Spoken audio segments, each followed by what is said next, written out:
Polícia Federal afirma que Bolsonaro planejou, atuou e teve domínio de forma direta e efetiva no plano golpista e tramou plano de fuga do Brasil para evitar a cadeia. Dessa vez, a casa caiu e não tem para onde fugir. Mensagens recuperadas revelam que Mauro Cid orquestrou o avanço de manifestantes bolsonaristas contra o STF e o Congresso para pressionar os poderes e iniciar um confronto. Com Almir Garnier à disposição de Bolsonaro, relatório da PF também apontou que a Marinha estava com os tanques prontos para garantir a permanência do golpista no poder. Antes de saber mais detalhes sobre as revelações que podem mandar Bolsonaro para a cadeia, se inscreva no canal da Mídia Ninja, ative o sininho para ficar por dentro das principais notícias da política brasileira. A conclusão da Polícia Federal não deixa margens para questionamentos de que Jair Bolsonaro era o líder do plano golpista. Segundo a PF, ele planejou, atuou e teve domínio de forma direta e efetiva na conspiração para mantê-lo no poder, mesmo após as eleições. O relatório diz que os atos executórios realizados por um grupo liderado por Bolsonaro tinham o objetivo de abolir o Estado Democrático de Direito, mas o fato não se consumou em razão de circunstâncias alheias à vontade de Bolsonaro. O material aponta que o inelegível não teve apoio dos comandantes do Exército e da Aeronáutica. Agora, Paulo Gonet, Procurador-Geral da República, fará uma análise das provas levantadas na investigação, decidindo se fará a denúncia ou pedirá por novas provas sobre o caso. O relatório final sobre a trama golpista aponta que Bolsonaro e seus aliados criminosos tramaram um plano de fuga. Após não conseguirem o apoio das Forças Armadas para consumar a ruptura institucional, eles deixaram o Brasil no final de 2022 para evitar a prisão e aguardar o desfecho de 8 de janeiro. Segundo a PF, o ex-presidente manteve contato com os financiadores dos acampamentos em frente aos quartéis. A troca de mensagens com os indiciados Mauro Cid e Sérgio Cavalieri deu embasamento à polícia sobre o conhecimento de Bolsonaro sobre toda a trama.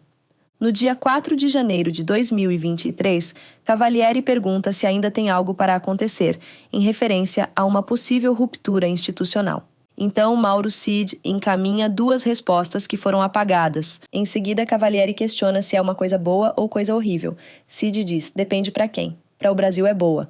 Mensagens de WhatsApp recuperadas pela Polícia Federal mostram que Mauro Cid orientou os manifestantes bolsonaristas em frente aos quartéis a marcharem rumo ao STF e ao Congresso. O plano iniciou em 11 de novembro, quando os comandantes das 3 forças assinaram uma nota que endossava os acampamentos na frente dos quartéis. Rafael de Oliveira, um dos kids pretos envolvidos na tentativa de assassinato contra Lula, Alckmin e Moraes, comemorou dizendo que a carta das Forças Armadas daria segurança aos manifestantes para avançarem um passo à frente, citando o Congresso, o STF e a Praça dos Três Poderes. Cid conclui dizendo que o medo deles era uma retaliação de Alexandre de Moraes, mas que a carta garantiria a segurança dos extremistas. De acordo com o relatório da PF, as mensagens apreendidas no celular de Mauro Cid apontam que a Marinha tinha tanques à disposição para apoiar o golpe planejado pelos 37 indiciados, entre eles Jair Bolsonaro. Em uma conversa, um contato identificado como Riva diz: "O Walter Garnier é patriota. Tinham tanques no arsenal prontos." A pessoa citada se trata do comandante Almir Garnier. Em seguida, o interlocutor diz que o 01, em uma referência a Bolsonaro, deveria ter rompido com a Marinha e que o Exército e a Aeronáutica iriam atrás. O print da conversa foi encaminhado pelo coronel Sérgio Cavalieri a Cid. Segundo a Polícia Federal, os comandantes do Exército e da Aeronáutica se posicionaram contra o golpe de Estado, ao contrário de Garnier. A Polícia Federal também concluiu que Alexandre Ramagem, ex-diretor da ABIN, foi o responsável por assessorar Jair Bolsonaro na produção de fake news para atacar as instituições democráticas, o sistema eleitoral, as urnas eletrônicas e o poder judiciário. Segundo a PF, as informações produzidas eram lidas por Bolsonaro durante suas lives nas redes sociais. A atuação de Ramagem na ABIN visava fornecer informações aos golpistas, ajudando a alimentar a narrativa conspiratória. O relatório também revelou que Ramagem sugeriu a Bolsonaro retirar a autonomia dos delegados federais para controlar as investigações em curso. As anotações indicam que ele buscava interferir na Polícia Federal, propondo restrições à atuação de delegados em inquéritos do Supremo Tribunal Federal. Informações do relatório indicam que os materiais encontrados na casa do general Mário Fernandes apontam estratégias para atrapalhar as investigações da PF sobre a tentativa de golpe. Uma delas, voltada à CPMI do 8 de janeiro, era culpar o governo Lula pelos atos antidemocráticos, além de criar uma narrativa falsa para responsabilizar o então ministro da Justiça, Flávio Dino, por uma suposta omissão na tentativa de golpe em Brasília. O documento foi criado quando Mário Fernandes era o número 2 da Secretaria-Geral da Presidência. Nele, haviam ideias para manipular a oposição ao governo Lula, isentando a responsabilidade dos investigados, pressionando pelo impeachment do presidente. Em outro trecho, eles citam sobre desacreditar o STF e o ministro Alexandre de Moraes, fazendo uma comparação absurda dos 1.500 golpistas, que se autodenominam patriotas, com as prisões dos judeus pelos nazistas na Segunda Guerra Mundial.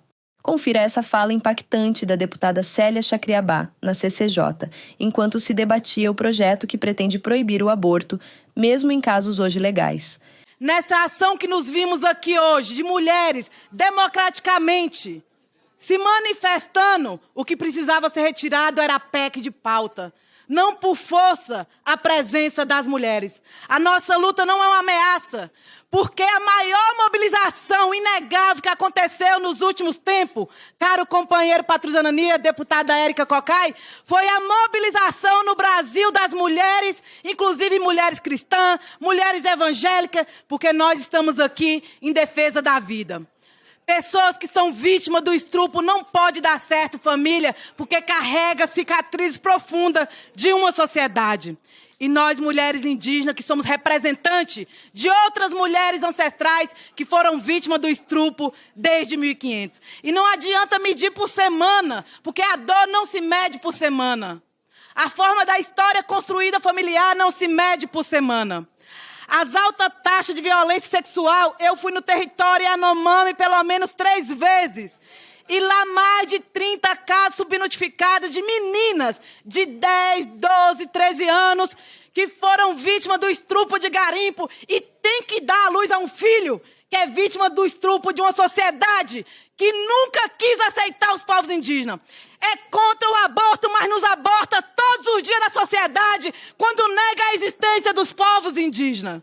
Nesse momento, nós que também discutimos na ADI, numa ação direta de inconstitucionalidade, porque não tributou agrotóxico. E vocês sabiam que o agrotóxico é responsável por 3 escalas, por 3 venenos, responsável por abortar mais de 1.000 fetos somente mensalmente a cada mulher.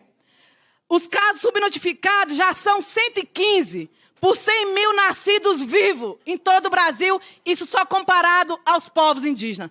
Querem falar de aborto, mas, na verdade, o agrotóxico que todo mundo votou a favor, que não tributou agrotóxico, é responsável por um dos maiores índices de aborto, a qual as mulheres, 70%, já estão replanejando o processo familiar vítima da alteração das questões climáticas, porque estão preocupadas por essa consequência.